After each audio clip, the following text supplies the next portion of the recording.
맘 편한 갬님들 안녕하세요. 광화문 금융로입니다.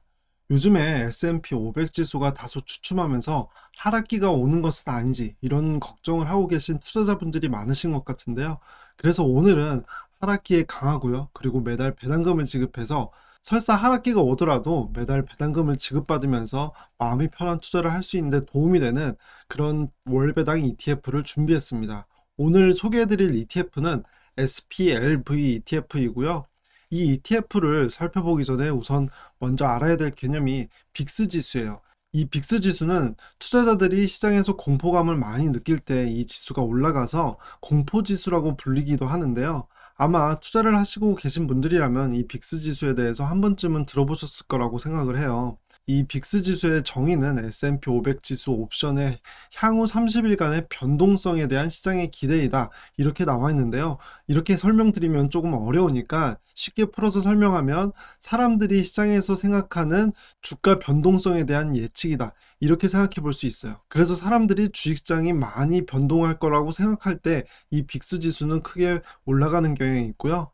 변동성의 확대는 일반적으로 투자자들의 심리가 불안하다는 것을 나타내기도 해요. 실제로 작년 코로나19 때 투자자들이 주식시장에서 큰 불안감을 느꼈잖아요. 이때 빅스 지수도 크게 치솟았던 것을 확인할 수 있습니다.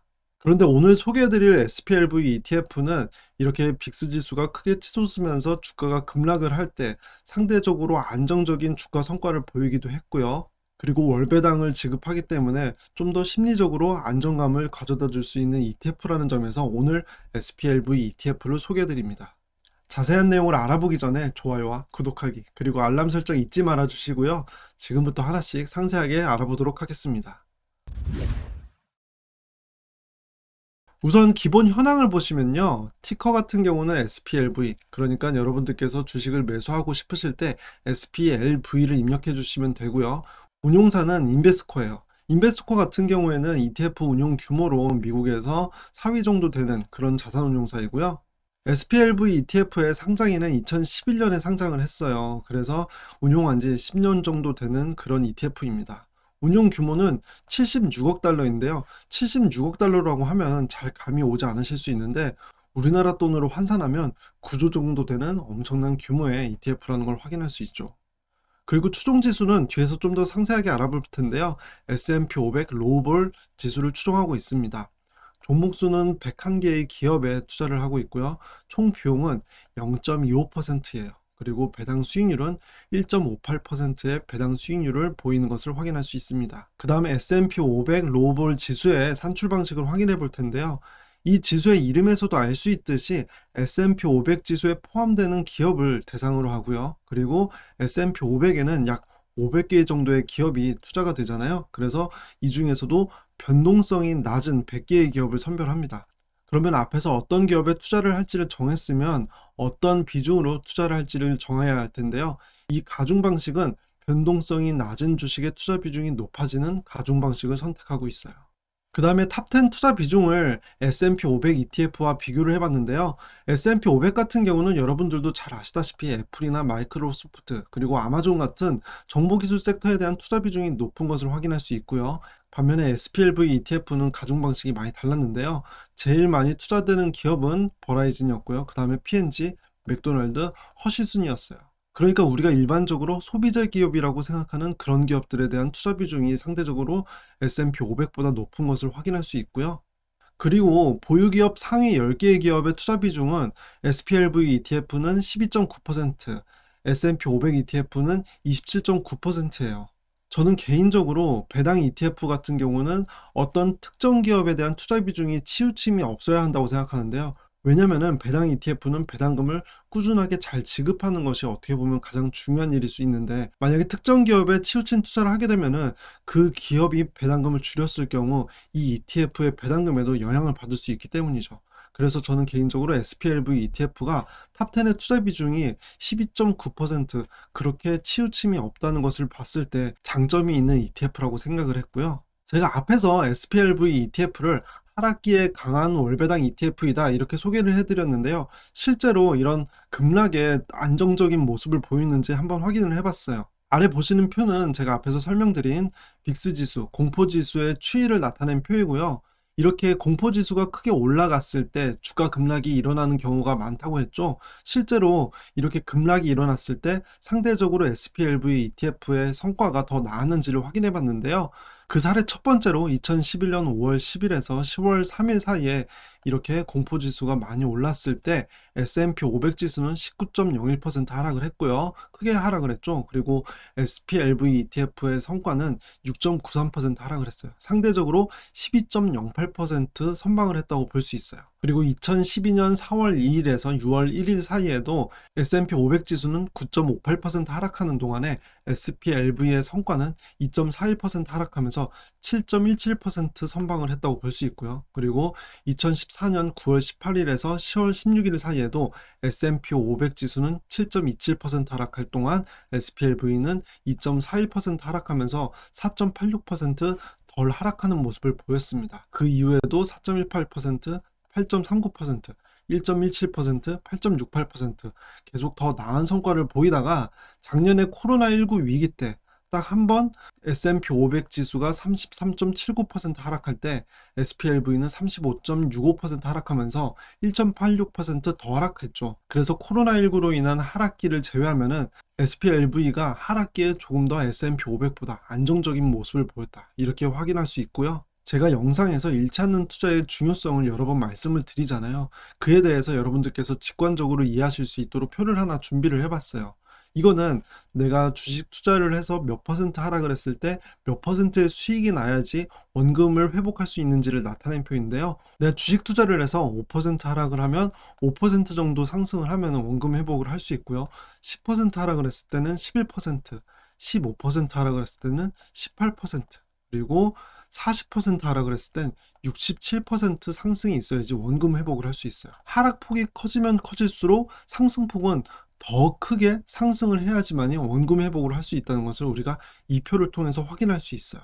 그래서 내가 주식 투자를 할 때는 주가가 오르는 것도 중요하지만 주가가 얼마나 빠지지 않는가 이걸 확인하는 것도 참 중요한 일입니다. 그 다음엔 이 SPLV ETF의 섹터 비중을 확인해 볼 텐데요. 앞에서 탑10 투자 비중에서도 봤듯이 소비재 기업에 대한 투자 비중이 높았잖아요. 그래서 방어 소비재 섹터에 대한 투자 비중이 높았고요. 그 다음은 유틸리티, 헬스케어, 산업재 순으로 이어졌습니다. 그런데 이렇게만 보면은 직관적으로 와닿지 않으니까 S&P 500 ETF와 한번 비교를 해봤는데요. S&P 500 ETF보단 방어 소비재, 유틸리티, 그리고 산업재에 대한 투자 비중이 더 높은 것을 확인할 수 있고요. 그리고 상대적으로 정보기술, 통신 서비스 섹터에 대한 투자 비중이 SPLV ETF가 더 낮은 것을 확인할 수 있었습니다. 그런데 여기서 한 가지 유의해야 될 점은 이 지수를 산출하는 방식이 변동성이 낮은 기업에 대해서 투자를 한다고 했잖아요. 그런데 만약에 특정 섹터가 주가가 크게 상승하거나 하락하게 되면은 이 변동성이 커지기 때문에 이 SPLV ETF가 리밸런싱을 할 때 그 섹터에 대한 투자 비중이 낮아질 수가 있겠죠. 그래서 상대적으로 이 ETF는 리밸런싱을 할 때마다 섹터에 대한 투자 비중이 크게 달라질 수 있는 그런 측면이 있기 때문에 리밸런싱을 할 때마다 어떤 변화가 있는지를 잘 살펴볼 필요가 있습니다. 그 다음은 투자 스타일인데요. S&P 500 ETF는 시가총액 가중 방식을 선택하고 있기 때문에 대형주에 대한 투자 비중이 가장 높았고요.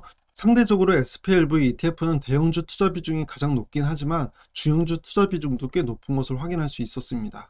그리고 S&P 500 ETF는 성장주 위주의 투자를 하고 있는 걸 확인할 수 있고요. SPLV ETF는 성장주 투자 비중은 상대적으로 낮고 가치주 투자 비중이 높은 것을 확인할 수 있었어요. 그 다음은 배당금인데요. 이 ETF가 하락기에 강한 ETF라는 측면도 있지만 월배당을 주기 때문에 배당금이 안정적으로 지속될 수 있을지 이거를 과거 성과를 통해서 확인해 볼 필요가 있어요.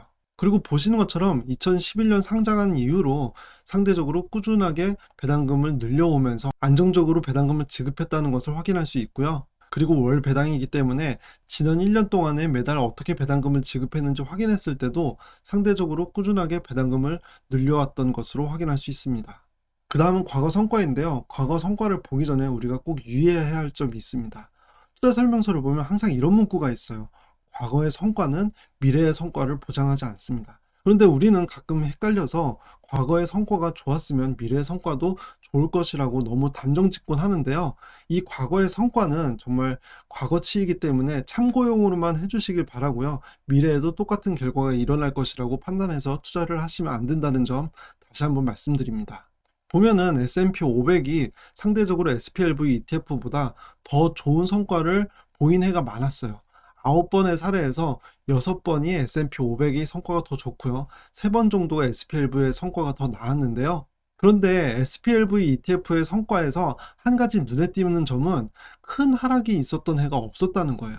그만큼 하락에 대해서 어느 정도 안정적인 성과를 보일 수 있는 그런 컨셉의 ETF라는 점을 다시 한번 확인할 수 있는 거죠. 그래서 이런 결과들을 통해서 저는 이 SPLV ETF를 이런 분들에게 좋다라고 생각을 하는데요. 첫 번째로 최근에 주가 하락기에 내가 마음이 편하지 못한 투자를 했다, 큰 불안감을 느끼셨다, 이런 분들께서는 SPLV ETF를 한번 고려해 보시는 게 좋을 것 같고요.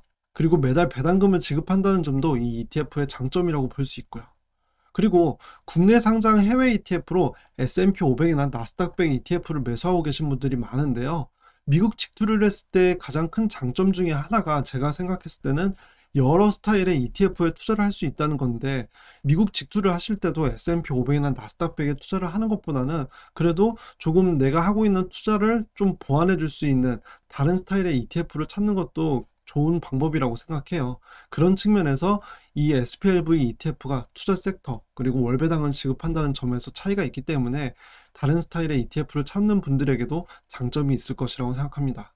하지만 모든 투자 상품이 그렇듯이 모두에게 좋을 수만은 없는데요.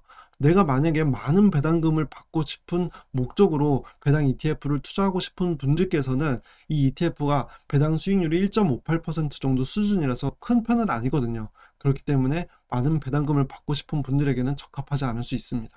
그리고 사람마다 시장의 변동성을 이겨낼 수 있는 내성은 사람마다 다를 수 있는데요. 이 변동성을 나는 이겨낼 수 있고 나는 좀 더 높은 수익을 위해서 과감한 투자를 하고 싶어, 이렇게 생각하시는 분들께서는 이 SPLV ETF가 다소 지루하기만 한 ETF라고 볼 수도 있습니다. 제가 이 ETF 마스터 시간을 통해서 여러분들께 하나의 ETF를 상세하게 소개해드리는 이유가, 제가 꼭 이 ETF를 매수하시라, 매수하지 마시라 이렇게 말씀드리려고 하는 건 아니고요. 사람마다 성격이 다르듯이 투자에 있어서도 스타일이 다르기 때문에 견뎌낼 수 있는 것들이 다릅니다. 그래서 이 ETF에 대해서 상세하게 내가 공부를 하고 그 공부를 한 결과가 나에게 적합한지를 판단해서 좋은 선택을 하실 수 있도록 제가 권해드리는 그런 내용이니까요. 여러분들께서 제가 말씀드리는 이런 포인트들을 잘 고민하신 후에 좋은 판단을 하실 수 있길 바랍니다. 저는 제 영상이 마음 편한 개미님들께 행운을 가져다 드릴 수 있길 바라고요. 오늘 영상이 좋으셨다면 좋아요와 구독하기, 알람 설정 부탁드립니다. 영상 끝까지 시청해 주셔서 감사합니다.